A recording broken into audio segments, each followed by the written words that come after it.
CMT, May the 20th, 2020, Planning and Land Development Board Regulation Meeting. Pursuant to the Governor's Executive Order number 20-69 and 20-112, suspending the Florida statutes that require a quorum to be present in person at local government public meetings, are required of local government bodies to meet at a specific public place. The city may conduct meetings of its Planning and Land Development Regulation Board without having a quorum at its members present physically or at the specific locations, and utilizing the communication media technology such as telephone, phonics, and video conferencing as provided in section 120.54(5)(b)(2) Florida statutes. Mayor Holland, pursuant to the authority granted to her by the City Charter, Chapter 4, City Council Session 4, declared a public emergency on March 15, 2020, in response to the COVID-19. Furthermore, pursuant to those powers and the Governor's Executive Order number 20-69, she suspended all city requirements that require a physical quorum to be present to conduct this meeting, and authorized that this meeting be conducted by communication media technology under the city's state and emergency proclamation for virtual meetings excluded on April 3rd, 2020. The city manager, pursuant to this authority granted him by the city's initial state of emergency for COVID-19, has closed City Hall to the public. Therefore, no meeting of the public will be allowed into the community wing of City Hall during this meeting. Notice that this meeting is going to be held by communication media technology and not at a physical location was posted on the city's website at least 5 days ago. The notice provided that those members of the public needing responsible accommodations and participation in the meeting could conduct the city's clerk by assistance by noon of Monday, May 18th, 2020. Access to this meeting is being provided via live stream on the city's website at www.palmcoastgov.com and 386-223-1690. We ask that everyone state their name each time they speak. We also advise that this meeting will be terminated if there is a technology issue. Staff may read public comments into the minute record during public comment time. If any of the is received, but no matter what, all petition emails from the public will be incorporated into the record of this hearing. If you are having problems connecting or need technical assistance, please call 386-986-2391. Public participation will work as follows. Prior to calling in with your comment, if you are watching the meeting from the website, please mute those so when you call in with your comments, there is no interference. If you would like to participate in public comments, call 386-223-1690. You will need to hit *9 to raise your hand to provide your comment when your agenda item is called. You will be acknowledged by being unmuted, and you will hear a message from you that you have been unmuted. Please begin by stating your name clearly for the record. You will have 3 minutes to speak. When there is 15 seconds left on your 3 minutes, you will hear a beep. And then at the end of the 3 minutes, you will hear another beep. And you will be muted at that time. You will not be disconnected from the meeting. All callers will have the opportunity to speak. Please be aware there may be a short pause as we switch to the next caller. Today is May the 20th, 2020, and it is 5:30 p.m. Please rise and join me in pledge allegiance to the flag.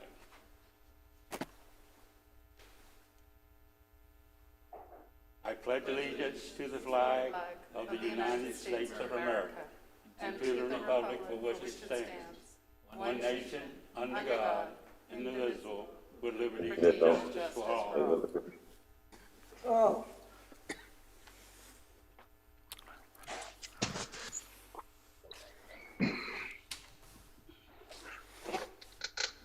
Irene, the roll call, please, and when the roll is called,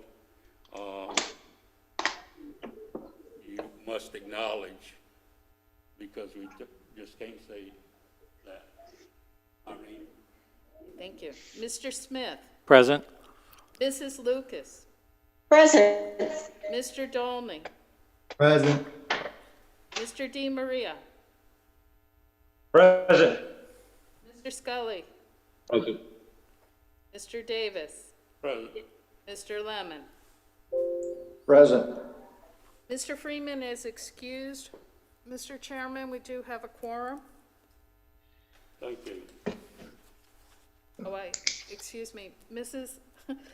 Nicholson is also present, correct? Present. Thank you. We do have a quorum. Thank you. The first item on the agenda is the approval of the minutes from the February 19th, 2020 meeting. If there are any additions or corrections to those, we entertain a motion. Mr. Chairman, Bobby Dimmer, make a motion to approve. This is Clint Second. Smith, a second. All right, have a motion to approve in a second. Roll call, please. Mr. Smith? Yes. Mrs. Lucas? Yes. Mr. Dolney? Yes. Mr. Scully? Yes. Mr. Di Maria? Yes. Mr. Lemon? Yes. Mr. Davis? Yes. Okay, the motion carries 7-0. All right, item number 2 is a request to approve the technical site plan Tier 2 for a storage facility at 18 Commerce Road. Mr. Tyner? Thank you, Mr. Chairman. This is a technical site plan at Tier 2. Staff has reviewed the technical components of the site plan, and Mr. Hoover will have the staff presentation. We are recommending approval with some conditions, although part of the PowerPoint presentation, you'll see that our condition has changed because they had submitted what some of the plans, and we reviewed them, so we will modify the condition just a little bit. But with that said, Mr. Hoover will give the technical staff presentation. Good evening. Bill Hoover, Senior Planner from the Planning Division of Community Development. The subject site is 4.31 acres. It's located at the southwest corner of Pine Lakes Parkway and Commerce Boulevard. And the property owner has submitted a technical site plan, Tier 2, for a 3-story, 65,799 square foot self-storage facility. The site is designated industrial on the future land use map, as well as the property to the west, northwest, and north. The industrial designation allows 4 key zoning districts, including IND1, IND2, general commercial, and high-intensity commercial. To the east and south, in the yellow, those lands are designated residential, and along Palm Coast Parkway, you can see there's a little bit of mixed use. This is the zoning map, and the subject property and lands to the west and north are all zoned IND1, or light industrial, which allows self-storage as a permitted use. Lands to the east are zoned DPX, or duplex, and then directly south of the site, there's a narrow strip along Pine Lakes Parkway that the city owns that's designated public, semi-public. That's really a stormwater facility. And then to the southwest part of the site and going further south and west, everything is zoned SFR2 and SFR3. This is the latest site plan, and the Pine Lakes Parkway is at the top, so the north arrow would be going to your left side of the screen, where Commerce Boulevard is located. So if you came in off of Commerce Boulevard, you'd be going into a parking lot at the bottom of the screen with the building on your left-hand side. As you go around to the rear of the building, there's a loading area and turnaround area. And then as you go further south, there's the stormwater pond. And then there's a 50-foot wide drainage easement. And then right at the end of the property, there's a 50-foot deed restricted area where it's really not buildable. There's also a 40-foot drainage easement along the west side of Pine Lakes Parkway.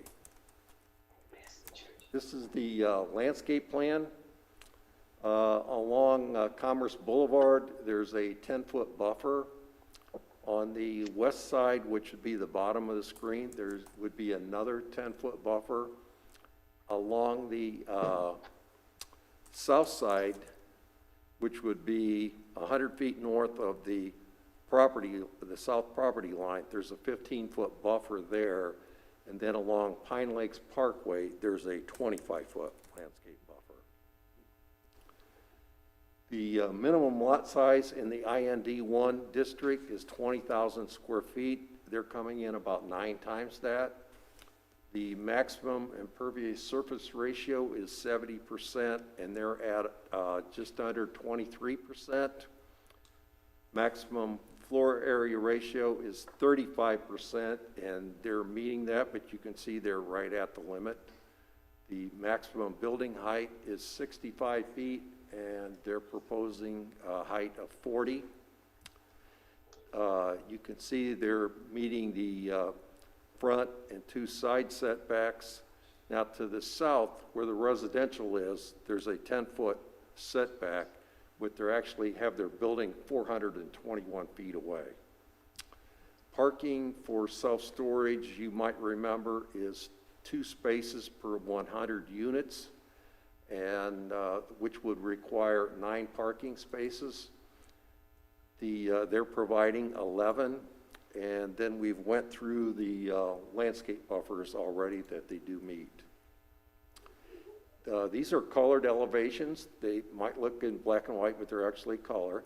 And the buildings are in a light and medium gray. They do meet the city's light reflectance values. At the top of the screen is what you would see if you pulled in the building on the west side at the parking lot. At the bottom of the screen is what you would see if you were driving along Commerce Boulevard. At the top of this screen the view you would see from Pine Lakes Parkway. The bottom of the screen is what you would see if you were standing back towards the stormwater pond, towards the southern portion of the site. Staff is required to review each technical site plan for 5 key criteria from section 2.0505 of the Land Development Code.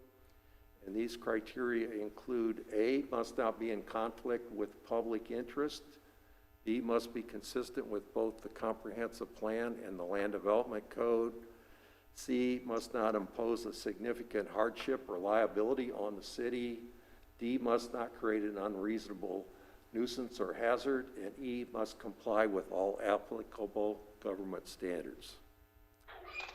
Planning staff reviewed these 5 criteria and found them met and provided detailed findings in the staff report. In summary, the technical site plan will not create a nuisance, hazard, or any compatibility issues, as it meets all development standards and is in compliance with its industrial designation on the future land use map. This development also has all needed infrastructure in place, and the project supports 3 goals, policies, or objectives of the comprehensive plan. The project meets all standards of the Land Development Code and its Industrial 1 zoning district.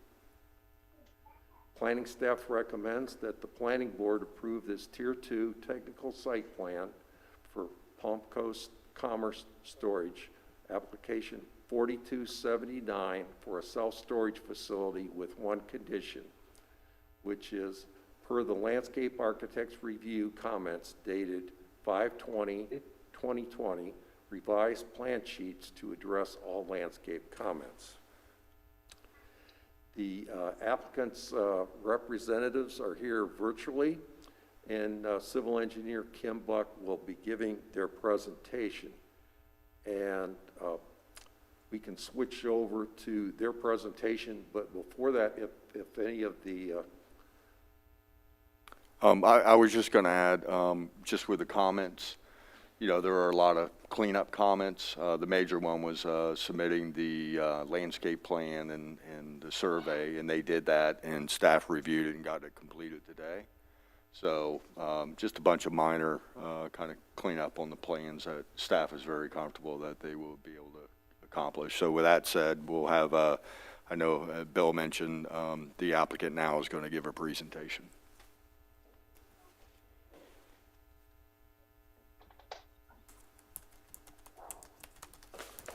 So do I need to go ahead and share my screen now? Yeah.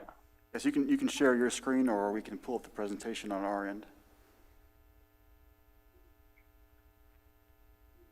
Do this, and that opens the Yep, side. we could see it. Okay, all right. So we all set then? Yes. Okay, fantastic. All right. Well, first I want to thank Bill for his presentation. Covered mostly everything there. Thank you to the planning board and all the staff for allowing us to do, you know, put a presentation together and attend this meeting virtually. I know it was that's a bit of it to do, but thank you. So as Ray stated, we did submit some plans with the under the initial condition they had placed, and we did get comments back, and there should not be any issue. So let's move forward. Just to recap, site's located at 18 Commerce Boulevard. Just a quick location map there. And the site data is 444 units of conditioned closed self-storage space. It's 4.31 acres. It's a three-story building. Gross floor area is nearly 66,000 square feet, and we're at a building height of 40 feet, which is, as Bill said, it's under the requirement. So this is the the overall site plan. The green represents all of the open green space. The dark green is preserved wetlands. Yellow is the outline of the building, and the blue and light blue are the top of bank of the pond and the waterfront. And then the gray areas are the pavement.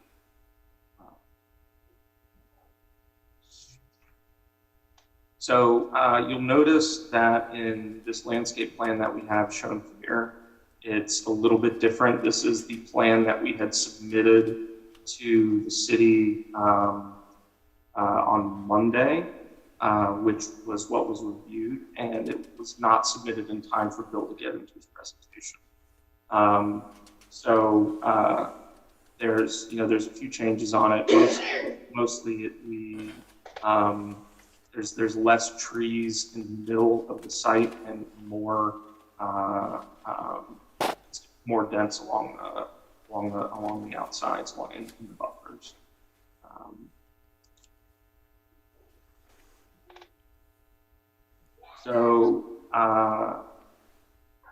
Yeah, I think that about covers the majority of the presentation. We do have additional architectural slides coming up. But I can show them to you guys, but I don't have too much to say about them. I would like to say the architects did work very closely with staff. I know they had to fully change their design at the beginning of the process to come up with something that suited the area and wouldn't be a nuisance. I think it turned out really well. Those are some of the elevations. If you guys have any questions, free to ask. No. All right. Well, other than that, I guess I'll conclude the presentation then. Okay. Thank you. Thank you. Thank you. I'll bring it back to the board for any discussion.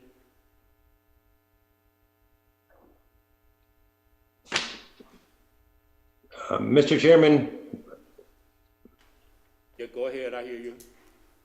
yeah, Bobby Dimery, I got some questions for the developer. What's the hours of operation for this facility? Hours of operation for the facility.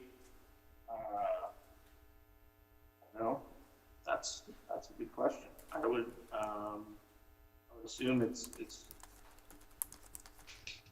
Do you know, Kim? What So it's going to be available to people who have rented space. It'll be available 24 hours a day. The office will not. So the office will have standard business hours if you want to rent a unit.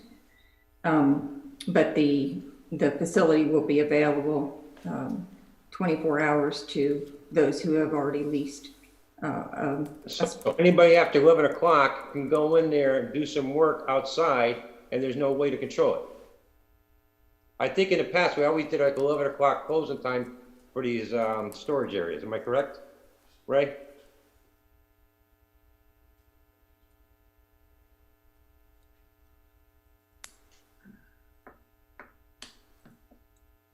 Not my recollection.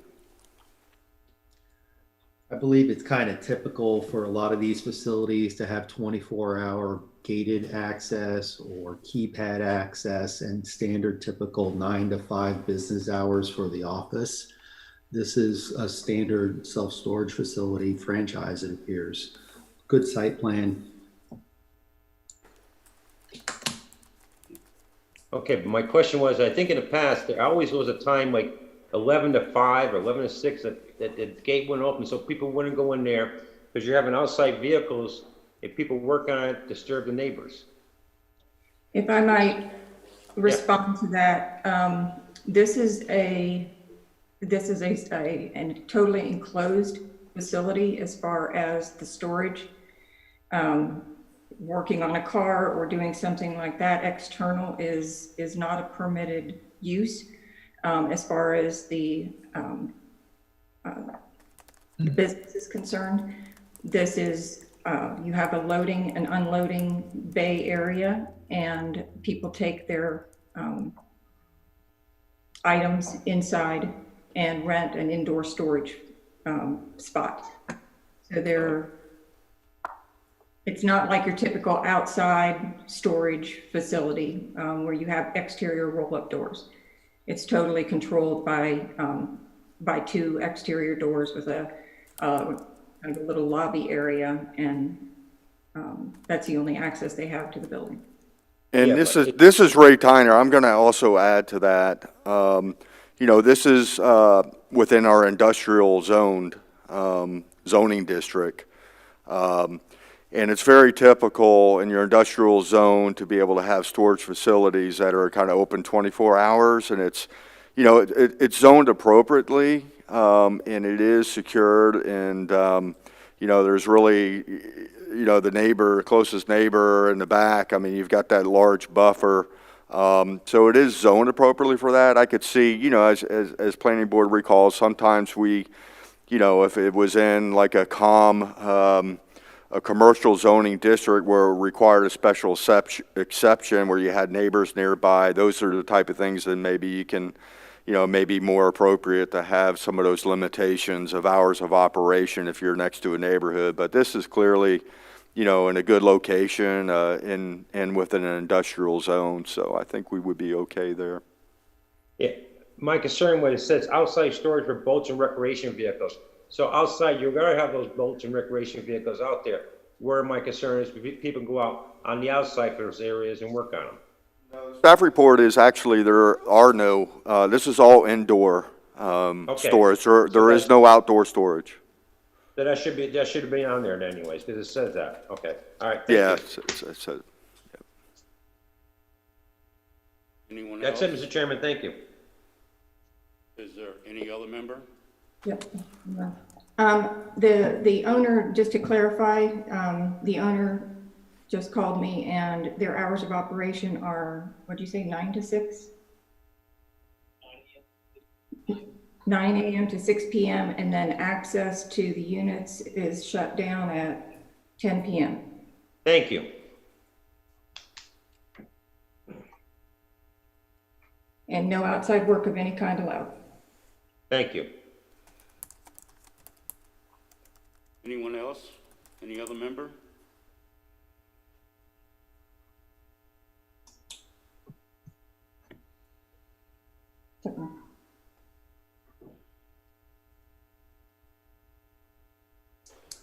I will now open it to the public. If there's anyone on the list. We have 2 on the list. They will have 3 minutes or so to speak and give us their information. Thank you. Number 1 would be? They've been unmuted to speak. This was Brandon Weiner, one of the developers of the project. I was just calling in to clarify the hours of operation, but I believe Kim Buck was able to relay the message for me. Thank you. Thank you. Thank you. Second.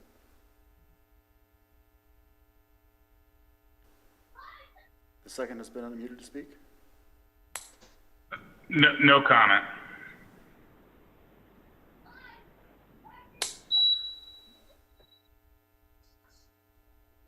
There are no others, sir. All right, hearing that there are no other calls, we will bring it back to the board.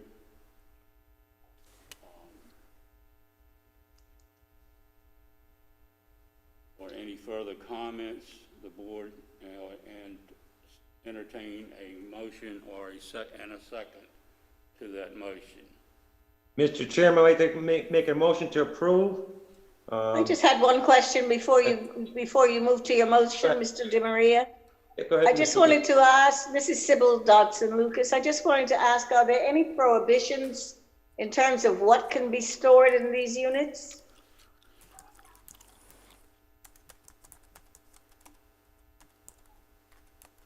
I don't know of any, what they can store. I don't think they can store dynamite in there or anything explosive. Is that stated somewhere? I mean, is that in a contract that the renter would have to sign, that there are no explosives or Chemicals. you know, dangerous items? Or I'm just asking if there are any prohibitions on what can be stored. Our land development code has storage requirements and what's required and, you know, for storage of chemicals and, you know, this is really household. And I think the applicant Okay. or the owner can speak a little bit more on what their private covenants and restrictions may be on storage. But, you know, yeah, this is for household. You know, the use is for self-storage facility for those materials that aren't going to be deemed, you know, hazardous, you know. Okay. The owners just informed me that in their contract with the renters, there is no hazardous materials allowed. Thank you. Could I also have that in writing sent to the planning director so that we can attach it to this application? Whatever their contract it is, so that we have a visibility of that. I believe it's also a building code requirement, so your own code precludes that from happening. Okay. Yep. You know, for people who may, again, Sybil Dodson Lucas, for people who may not be aware of our building code, I think it would behoove the owners to have it in the contract. So I would support Mr. Davis's request that a copy of the, you know, of a blank contract be attached to the plan. Okay, I asked the planning director, Mr. Tyner, do you have any objections to that? No, it sounds like they have their covenants restrictions and they can give us a copy. We can put it part of the record. Thank you. Okay, do I have anyone else, before we have a motion, please? Okay, Mr. Chairman, Bobby Demery, I'd like to make a motion to approve application number 4279 with the staff recommendation for per landscape architect plan they have. Second. Jake Scully. I have a second on the motion. Any further discussion? Call for the roll, please. Mr. Smith? Yes. Mrs. Lucas? Yes. Mr. Dolney? Yes. Mr. Scully? Yes. Mr. DiMaria? Yes. Mr. Lemon? Yes. Mr. Davis? Yes, The motion carries 7-0. thank you. Are there any other items not on the agenda that the board or staff would like to discuss at this time?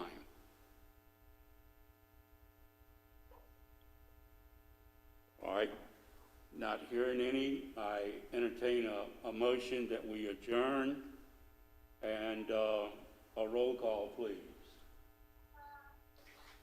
Bobby Demery, motion to adjourn. Second. Sybil Dodson Lucas. Mr. Smith? Yes. Mrs. Lucas? Yes. Mr. Dolney? Yes. Mr. Scully? Mr. Scully? You're muted. Oh, I'm sorry. I was muting myself. Yes. Okay. Mr. Davis? Yes. Mr. DiMaria? Yes. Mr. Lemon? Yes. Motion to adjourn carries 7-0, and I think it did really great, all of you. Good job, everybody. Thank you all. Thank you. Thank you very much. Keep faith. Congratulations. Bye.